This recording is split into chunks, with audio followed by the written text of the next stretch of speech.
This patient was referred to me for endodontic retreatment of tooth number 8 1 year ago.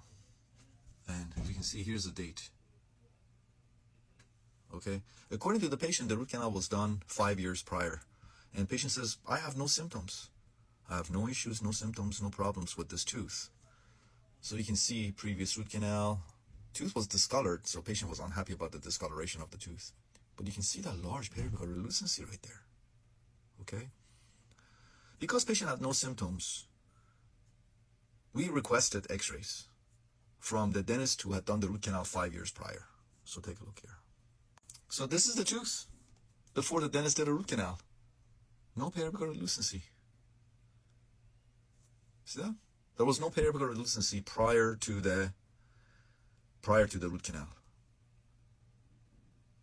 This is another x-ray that we got from the general dentist while he was doing the root canal. This is his working length, PA. Again, no periapical relucency. Where's the rubber dam clamp? So it's obvious that this dentist didn't use a rubber dam and introduced saliva, bacteria, microorganisms from the patient's mouth as he was doing the root canal. Okay, that's why it's important to use a rubber dam, make sure it's sealed, and do everything under a rubber dam, and everything needs to be sterile and clean and what have you. There's a proper way to do root canals, and this is not the way to do it. Again, you can, as I said, you can see that there was no periapical relucency. So that large periapical relucency that the patient has now is indeed an active infection. Regardless of whether she has pain or not, we're dealing with an active infection because, again, it wasn't there before the root canal, and then now suddenly there's a huge periapical relucency 5 years later. This is another angulation of the tooth when I saw her a year ago, and again, you can see that large periapical relucency. So we went over options with the patient, and the patient said, let's go ahead and try to see if we can save the tooth. She was going to get a crown. Again, the tooth was discolored, and she's a young, pretty girl, so she wanted to get a new crown, so we decided to go ahead and redo this root canal for her, with the possibility that later on we might have to do an apical, because this could have been a cyst. So the goal was to go in, redo the root canal, MTA plug, just have the tooth prepared, just in case if later we need to do an apical, we're good to go. And take a look.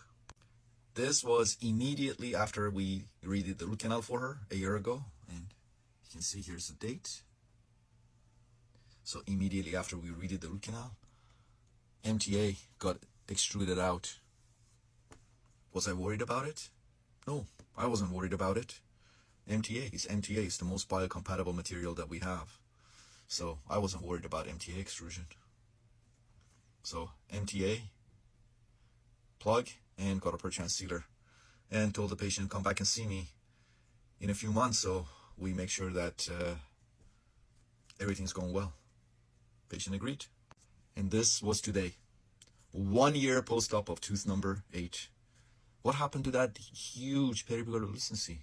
Almost completely healed. Did MTA extrusion have any negative effect on the outcome? Nope. Patient has a brand new crown on the tooth and looks fantastic. And let me put them next to each other so you can see what we accomplished. By the way, we redid the root canal in 1 appointment. So it was a 1 appointment endodontic retreatment. We didn't do it in multiple appointments like some of you believe that it should be done. Another example of 1 appointment endodontic treatment or retreatment has the same outcome. As long as the canal is dry, you can obturate, and that's what we did, 1 appointment. So this is the side-by-side 1 year ago before we did the root canal. This is how the patient presented to me for endodontic retreatment, for consultation for endodontic retreatment 1 year ago. And here's the date. I'm just covering her name. Okay, so as you can see, before we redid the root canal for her in 1 appointment 1 year ago, and this was just now, 1 year post-op of tooth number 8, and here's the date as you can see today, just now.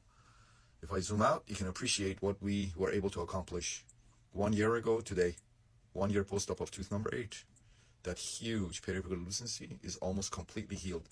This periapical relucency is bone destruction.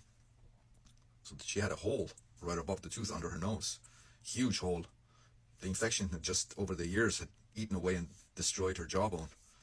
And almost all came back, and the rest of it will come back as well. Again, 1 appointment, endodontic retreatment, and MTA extrusion. No effect on the outcome of endodontic treatment or retreatment. And this is another example proving my point. 1 year post-op of tooth number 8.